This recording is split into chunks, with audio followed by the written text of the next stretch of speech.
طيب اخيرا خلصنا الانترودكشن. ده كله كان انترودكشن بس هنخش بقى في اول موديل نبدأ نتكلم فيه، او اول يعني هو مش موديل واحد حتى صراحة، هو يبقى زي مجموعة ايدياز، وهو اللينير methods for regression.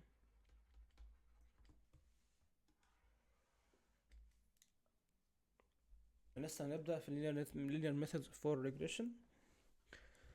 زي ما قلنا قبل كده اللينير ميثودز او يعني اللينير ميثودز ريجريشن يعني ده اسم الشابتر يعني، بس هو عشان في مودلز كتيره بتاسيوم ان الداتا، او يعني في مودلز كتيره بتاسيوم ان الداتا لينير مش لينير ريجريشن بس، فهو بيتكلم بشكل جنرال يعني. بس هيبقى الموست اكتر اكزامبل هنتكلم فيه يعني في خلال الشابتر ده او الجزء ده هيبقى هو لينير ريجريشن يعني.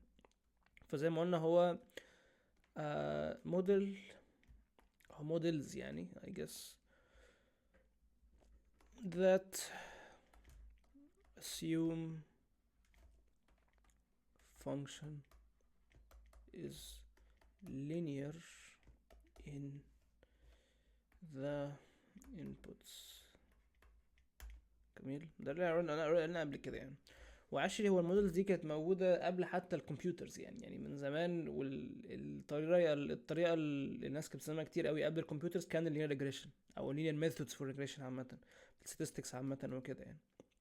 ليه؟ عشان يعني عندها شوية characteristics ان هي simple و interpretable، ودي نقطة مهمة جدا. يعني ايه interpretable؟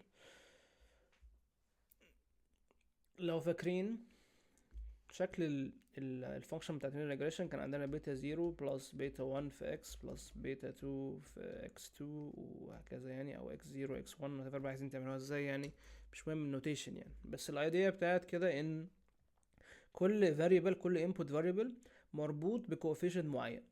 عن طريق الكوفيشنت ده انت ممكن تتعلم او تفهم الموديل يعني طلع بأني ريليشنز من التريننج بتاعه يعني. لو let's say لو بيتا 1 positive، فهو كده في positive sorry positive correlation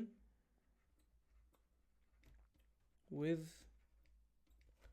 response اللي هو الواي. ليه؟ عشان what does this mean يعني لو البيتا 1 ده positive معناه ايه؟ معناه لو انا بحسب الحسبة دي كل ما اكس 1 يبقى اكبر والرقم ده بوزيتيف، كل ما ان الواي هيكبر بشكل بوزيتيف معاه. على عكس مثلا لو هو نيجاتيف، فهو كده نيجاتيف كورليشن. ليه؟ عشان يعني كل ما الاكس هيكبر كل ما الانبوت بتاعي يزيد في الحته دي، كل ما الفاليو اللي هتطلع هتبقى كبيره ونيجاتيف، فلما اجمعها على الباقي الواي ان جنرال هيقل. فهكذا ممكن برضه تبقى زيرو، كده معناه ان هي نو كورليشن. بس ده يعني بيحصل، ده يوجي مش بيحصل اوتوماتيك، لازم تفورسه يعني. ده بنعمله عن طريق حاجه اسمها subset selection، وهنتكلم عنها actually جوه الشابتر ده يعني. ماشي. بس هو generally naturally يعني الموديل مش هيطلع صفر في الكوفيشنت، ده مش حاجه طبيعيه يعني. بس هو اهم حاجه في الموضوع ان هو الموديل انتربريتبل، على عكس مثلا حاجه زي النيورال نتوركس. النيورال نتوركس هي يعني معروف عنها ان هي بلاك بوكس ميثود. يعني بعد ما ترين الموديل وهيديك اكس 90%، مش هتعرف تفهم هو بيعمل ايه بالظبط، عشان يعني الحسبة تو convoluted ان انت تعرف تطلع منها معلومات قوي يعني. ففي مودلز معينة في الماشين ليرنينج بالذات يعني هي interpretable، زي اللينير ريجريشن وزي الديسيجن تريز. ده من اكتر او من اهم قوات نقط القوة بتاعتهم، ان هم حاجات ممكن interpreter، مع ان هو ممكن او مشروح يعني، او ممكن interpret to interpret something يعني ان انت يعني تفهمها، او ممكن برضه يكون ليها معنى الترانزليشن يعني في بعض الاوقات. ف واكشلي هو الانتجريشن اكشلي ساعات بي اوت بيرفورم، كان اوت بيرفورم اللي هو الفانسير مودلز يعني، زي النيورال نتوركس والحاجات اللي زي كده. في بعض الاحوال، في حالة مثلا لو small training set ممكن برضو لو السيجنال تو نويز ريشيو قليلة. ايه هي signal to noise ratio؟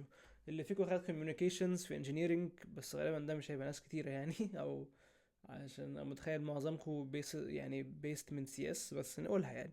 signal to noise ratio هو رقم بيعبر عن قد ايه ان السيجنال اللي جايلك، عشان تكنيكلي اي داتا جايلك هي ممكن تفكر فيها ان هي سيجنال، اللي هو زي كأنك حاطط اريال وجاي لك انبوتس معينة عن طريق الاريال ده يعني. ف الداتا اللي انت جاي لك دي ممكن يكون فيها نويز، يعني المفروض حاجه يعني انتوا جنرالي عارفينها. فسيجنال تو نويز ريشيو هو رقم بيعبر عن قد ايه نسبه النويز في الداتا. فلو لو سيجنال تو نويز ريشيو يعني الداتا ما فيهاش نويز كتير، ده معناها يعني. انا بس باخدها من الكتاب زي ما هي عشان اكون بسيط الكتاب شويه يعني. ولو الداتا سبارس، يعني ايه سبارس داتا؟ يعني الداتا ممكن يكون فيها missing values كتير او جواها صفار كتير. يعني لو الداتا جواها a lot of zeros او جواها missing values كتيرة، ده بنسميها sparse data. ده كسيمبل example يعني.